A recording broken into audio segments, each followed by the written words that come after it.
Blood Time, the podcast that speaks to the bond, the emotion between coach and athlete at the interscholastic and intercollegiate level. Each interview, each segment will reveal that bond and what was learned, how they were transformed, and what each athlete took to the world at large from that transformation. These stories will warm your heart and astound you altogether. Submitted for your approval. Now it is blood time.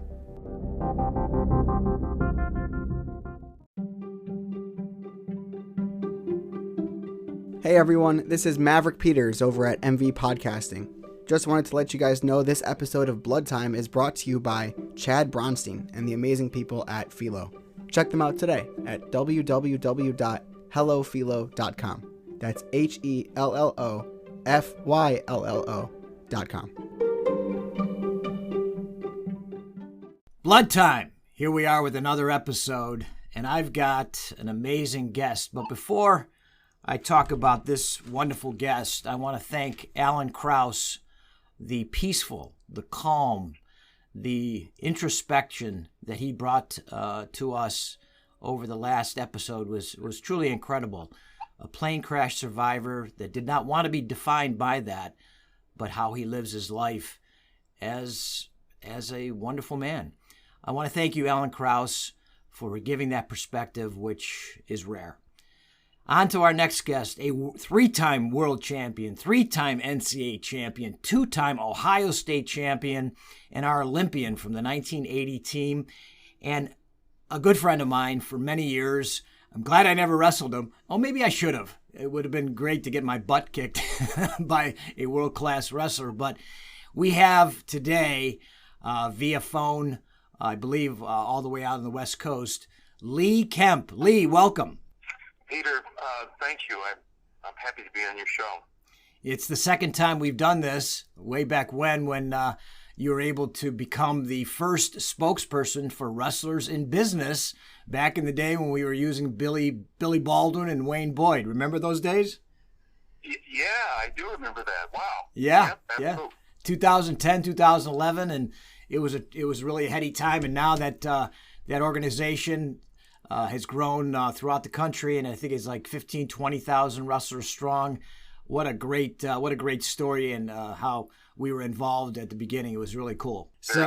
So tell me a little bit about this new documentary, Lee, Wrestled Away. You know, Blood Time, the whole philosophy of Blood Time is the bond between the coach and the athlete at the high school, the collegiate, and in the international level. And what did that relationship create that transformed the athlete? So in Wrestled Away, you had some incredible coaches throughout your career, from Chardon High School to University of Wisconsin to the world stage. Tell me a little bit about what those coaches meant to you and how they impacted you in your documentary. Well, that's as you were talking, I was just trying to frame my thoughts a little bit, but that's such a big, vast array of people that really helped me along the way. And I'll have to start with my father, parents, Sure. For children who were fortunate enough to have parents and, in the home that inspire their children, and my parents certainly did that, especially my dad. He was the one that, first of all, taught me how to do a job correctly, Okay. And like in the documentary, it points out, in fact, my cousin at the time is doing the talking here. He said that when my uncle Leroy came home from work, he worked second shift, and if he told you to cut the grass early in the day, and if it wasn't done, he'd make you get up out of that bed at 11 o'clock at night and go cut the grass. And Right. My cousin was to me and him. So all joking aside, I mean, that was serious business back then. Your dad, tells you to do something, and I'm 62, so I grew up in that age of authority. Your dad was the authoritarian. He told you to do something, you did it. So I had that mindset, so I think that helped. Sure. So then when I got into wrestling, Mm-hmm. I listened to my coaches, and that's one of the things I see today, that kids don't listen. You know, they just don't want to listen. And parents, you know, have this problem with their kids, and I see coaches having some of this problem with their athletes. But Right. so anyway, my dad told me that I could be anything I wanted, just work hard, and showed me how to do it. By example, we had a small farm in Chardon, Ohio. Right. My parents moved from Cleveland to Chardon, so I learned how to work on that farm. The grass wasn't the only thing we did. I'm sure there was enough chores there. They didn't call it Farm Boy Strong for nothing, right? Yeah, in fact, sometimes I neglect to bring that up. I'm telling you. People want to know about, some of the reasons I was successful. You know, I've neglected saying that for a lot of years, but man, there was times when my dad, kind of made me do stuff. When I say made me, it was I wasn't going to beat me or anything, but, Right. Your dad told you to do something, you did it. Right. I saw him working hard out there, and I felt I needed to do it as well. So I had that mindset. So then my coach, Richard Deppenbrock, Hall of Famer. he was the one who saw me as a diamond in the rough. Right. And in life, we need to be able to see that, whether it's an athlete, whether it's an employee, if you're in a position to hire people, Right. or even if you're looking for a spouse. Yeah. Yeah. You're looking for that diamond right away, Right. and there might be that diamond in the rough there, and you need to have a perspective to be able to see that.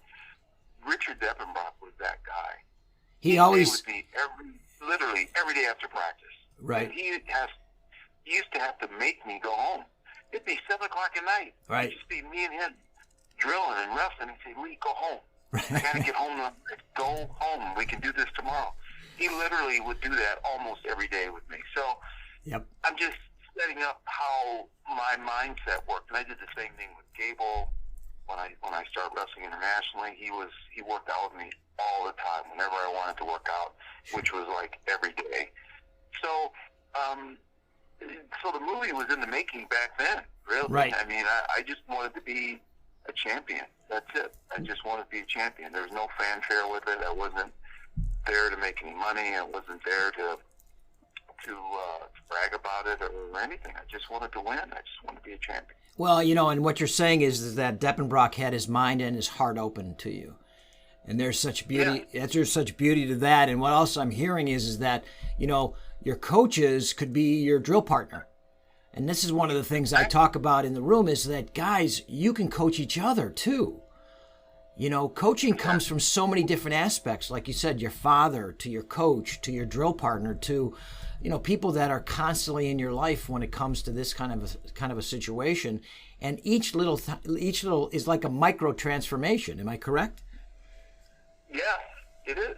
Absolutely. And there's one thing I want to interject quickly, too. I went Sure. to an alumni reunion for the Wisconsin Wrestling Program. This is, I don't know, maybe 10 years ago now. Right. I'm 62 now. But anyway, and so in that reunion, I was talking to the various former wrestlers that were there, and one guy in particular I got in a conversation with, and I knew who he was, but, after a while, when you're at this kind of function, you don't necessarily greet the person by name. You start talking to them. Right. And I could tell that this guy didn't know that I remembered him because he said to me, "Lee, remember, we used to work out together." Yeah. I said, yeah, David, I remember that. He says, "Yeah, I tried real hard to make you the best wrestler you could be. I wasn't going to beat you. I wasn't going to make the team, but man, every time I came prepared to battle with you." Right. And, it touched my heart. I said, "David, I appreciate," his name is David Bramble. I said, "I appreciate you saying that because you're absolutely right. I do remember you, and I do remember you coming to work hard every day with me, and that made me better." So it's all the pieces have to be there. Sure. And to make the whole thing work. And David probably was just as important to your transformation, to your excellence as a Gable, but at a different type of a situation. Because, a guy like David, he was there every day. A guy like Gable, guy like Gable may be there every day, but not there physically, mentally. He was in your head. He was it. You know what I mean? So there's so many different ways to affect a person. And some of the greatest compliments that I've ever gotten in my life and you're in my head as well, Lee, is that like my daughter played softball and she goes, Dad, you're in my head on every play, where to throw the ball. And so there's, you know what I mean? There's a beauty to that. And you're in my head because in 2010, you transformed me physically by talking about nutrition and what to stay away from and how to, and so you transformed me. Back then I was probably about 165 pounds, and now I'm 135 pounds with maybe 10, 11% body fat at 62 years old. I'm just a little bit behind you. I think I'm 6 months younger than you. And so I know that type of a situation, Lee, can really transform people. And that's the beauty of coaching, and that's the beauty of the athlete, is that they take that and it becomes their DNA. And with you, I can see the DNA that is just through, ripples through from Deppenbrock all the way to maybe your what you're doing today. Oh, absolutely. It's a lifestyle. It's a way that you live your life. It's who you are. Yes. And it's who you are becoming, because you can't stay stagnant ever. So you're always evolving, and so it's who you're becoming. Exactly. It's not. There's no stopping. There's no stasis, because you just got to constantly get better. And in Wrestled Away, I watched the trailer and I got chills. Lee, you were incredible. One of the top 5 wrestlers in the history of our country, if not the best ever. And I know that you constantly you coach, you mentor, you speak, you motivate. Tell me a little bit about what's going on in your life now and how you're passing those wonderful lessons that you've learned over the years in your current work. Well, part of my life story was, and it's brought out in the movie, is I was separated from my 3 children. Right. And in 2010, my daughter Mercedes, she was 16 at the time, and my son Adam, he was 10 at the time. Right. They came to live with me in the Chicago area. Sure. And it was a wonderful experience to be able to rebond with my 2 young kids again. Unfortunately, my older son didn't want to come. Okay. Which broke. He was older. He was 17. Right. He was in his senior year in high school and just didn't want to leave all that. And so as a result, I just had my 2 young kids. But anyway, my younger son made his way into wrestling, and it wasn't, it didn't happen by accident. Believe me, I kind of steered him that way. Right. I wanted him to wrestle. So, and it was tough at first because he didn't really want to do it, and Right. he didn't have the background of being with me. From when he was 5 years old till 10, those years, I was pretty absent in all my kids' lives. Gotcha. So then at 10, he came back into my life, and so now I'm trying to parent him and my daughter, and now I'm introducing him into the sport of wrestling. And I joke and tell people that's like child abuse. You move your kid into wrestling. Especially when they don't want to. I hear you. It's funny. Well, I'm watching my kid get his lumps because he started late. He Right. He started wrestling until 7th grade, and Right. 7th and 8th grade, and those were like intramural programs, really. And Right. most junior high schools, a lot of junior high schools don't even have wrestling. My son's school, they used to roll a mat out up in one of the balconies of the gym. It was just a small little area. The kids didn't even have wrestling shoes. It was like an intramural program. So for 2 years, for 2 months or a month and a half, that's the only introduction to wrestling that he had. Wow. So 9th grade is when he officially, was on a high, he was on the freshman team. Anyway, the point I'm getting to is that evolution of him, Right. moving him into wrestling is what's shaping my life now, because now he's a scholarship athlete at Fresno State. Congratulations. So That's awesome. Yeah, thanks. So him coming out to California, it just kind of made it possible for me to come out to California. Nice. Because I was a single dad with my kids, and then when my son was going to be at Fresno, I was going to be alone. Yeah. But I'm not going to stay here. Right. So I came out with my son, actually. You know, we drove out to California. I got him situated at Fresno. Then I started looking for a job, really. And so I found a job through Team Alpha Male, run by and created by its founder, Uriah Faber. Okay. I'd never met Uriah before, and I knew he was a UFC fighter. Right. Because he was very popular, very successful, but I was in the Midwest. He was in California. He's a legend in the UFC. He's a Hall of Famer. Right. Specifically in Sacramento, California, he is a bona fide legend. Right. So I was introduced to him, and he gave me a job being one of the wrestling coaches Nice. at his gym. He really didn't need another wrestling coach, but he did it to help me, and it did. And so I was there for about a year, and so I got introduced to the fight game a little bit, trying to help the fighters sharpen their wrestling skills as it relates to fighting. So once I got here on my feet in Sacramento, I started to branch out a little bit into some of the neighboring high schools that had good wrestling teams, some of the wrestling clubs, and that's what I do. In fact, I did a private yesterday at Mat Time Wrestling Club. Wow.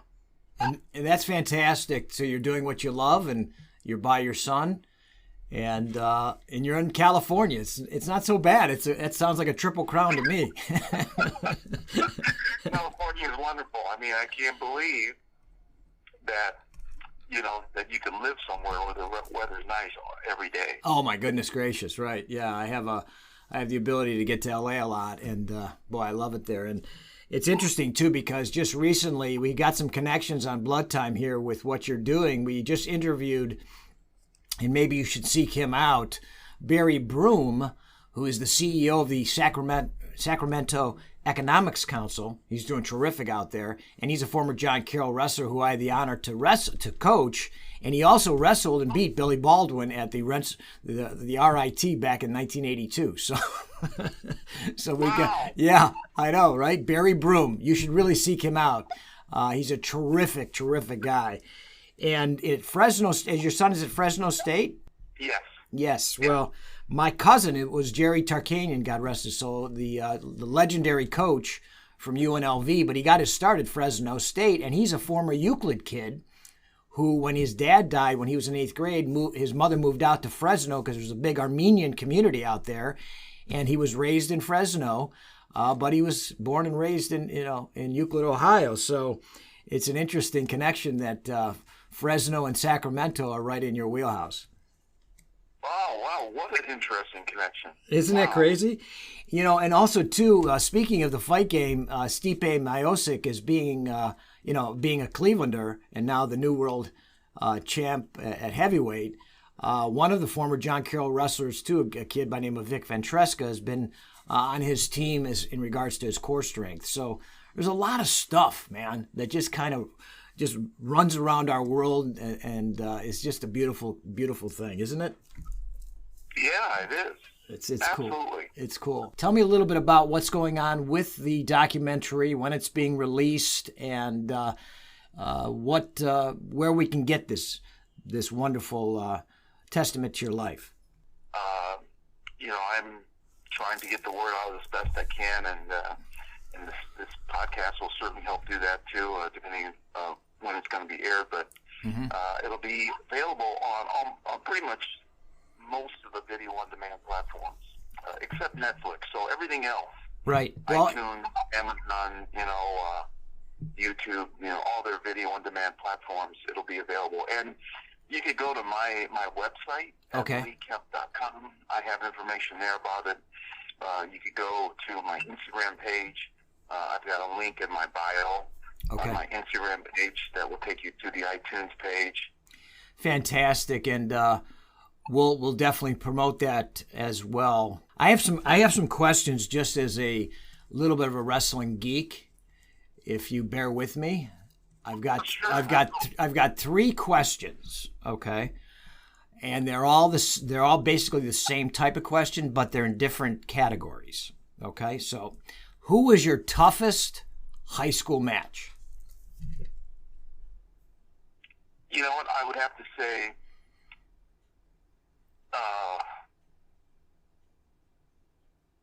Jerry Metcalf, my junior year in the high school state semifinals. Okay. Because I never wrestled anyone that good before. I mean, I shouldn't say it like that, but right. As I was progressing, I was starting to wrestle guys who were tougher because I was getting closer right to the state meet. So the matches were getting tougher, and then I finally, in the semis, was going to wrestle the defending state champion, and boy, it lived up to all the expectations I had of wrestling someone who had already achieved what I was trying to achieve, and that was a state championship. So he proved to me how good a state champion really is, and so it took everything I could to beat him in that match. Wow. What high school was he from?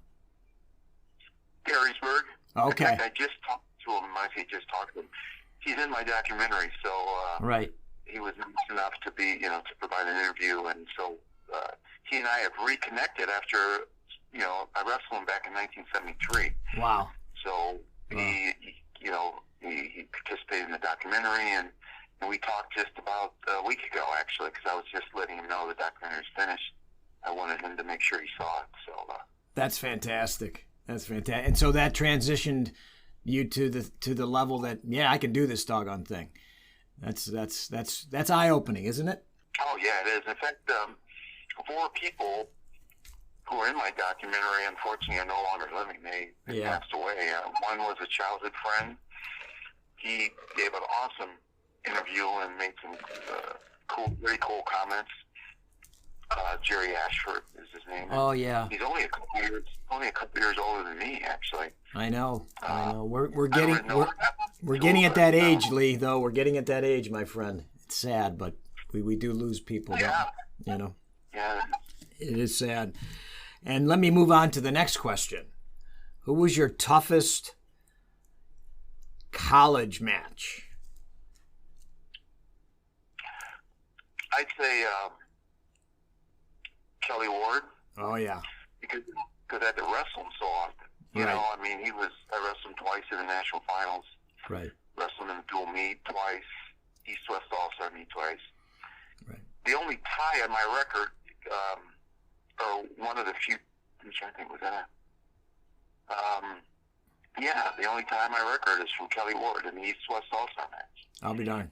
So he was tough. He was very tough.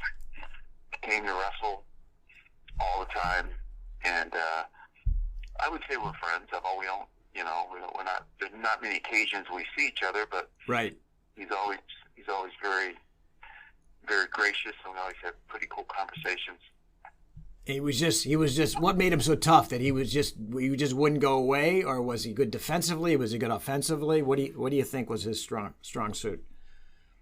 I'd say the thing that made him, he was good defensively. Okay.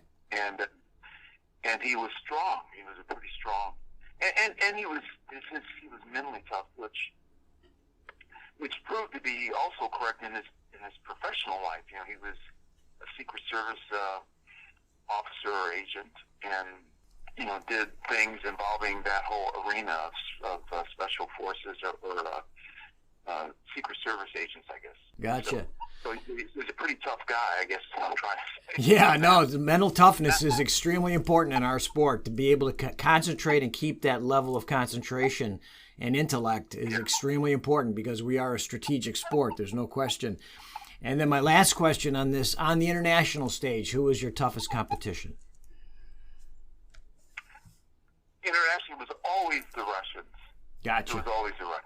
Because it's a mental thing to wrestle a Russian because they always are prepared. They're fundamentally so sound. Right. Any Russian could beat you at any time because they're so fundamentally sound. Right. They always come prepared. They take a lot of pride in wrestling.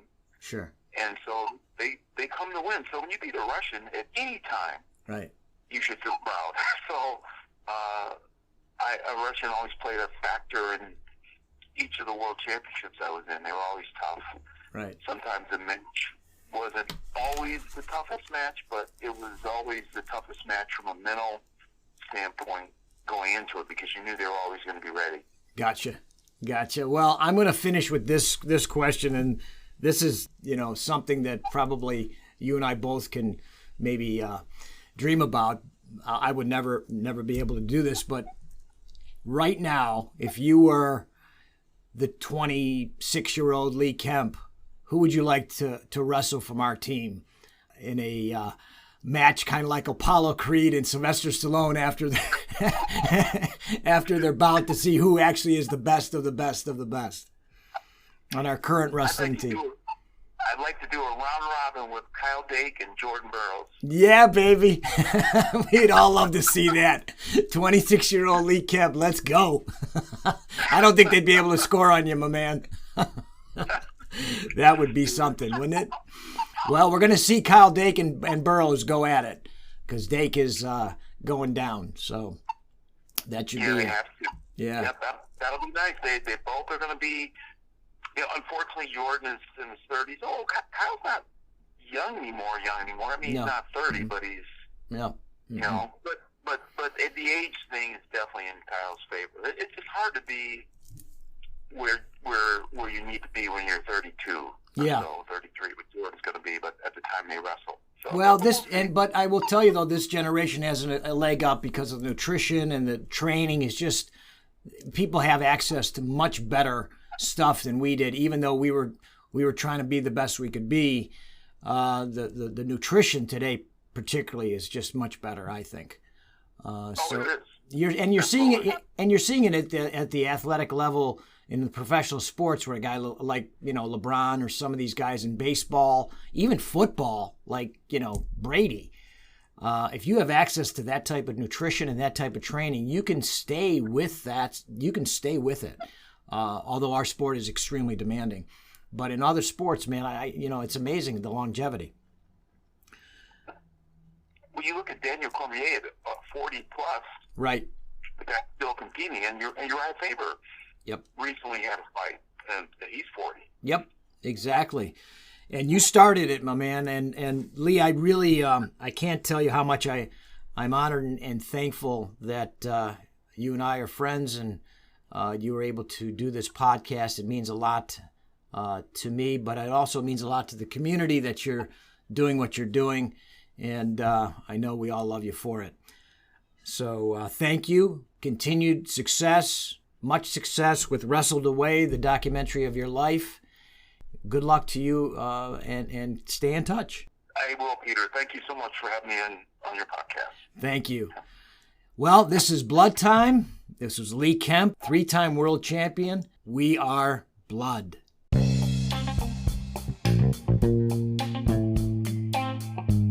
Hey, this is Coach CIMORONI for CIMORONI COUTURE. We have a Christmas, Hanukkah, New Year's special that we'd love to present to you guys.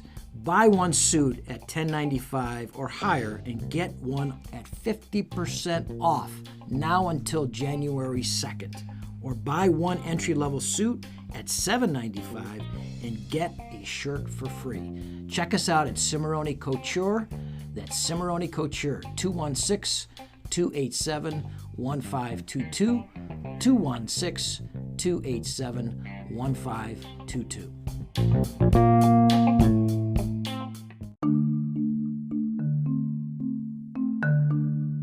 I want to leave you with this thought of the day, with a nod to Jeff Bezos. Intellect is a gift. Kindness is a choice. Make it your way of existence.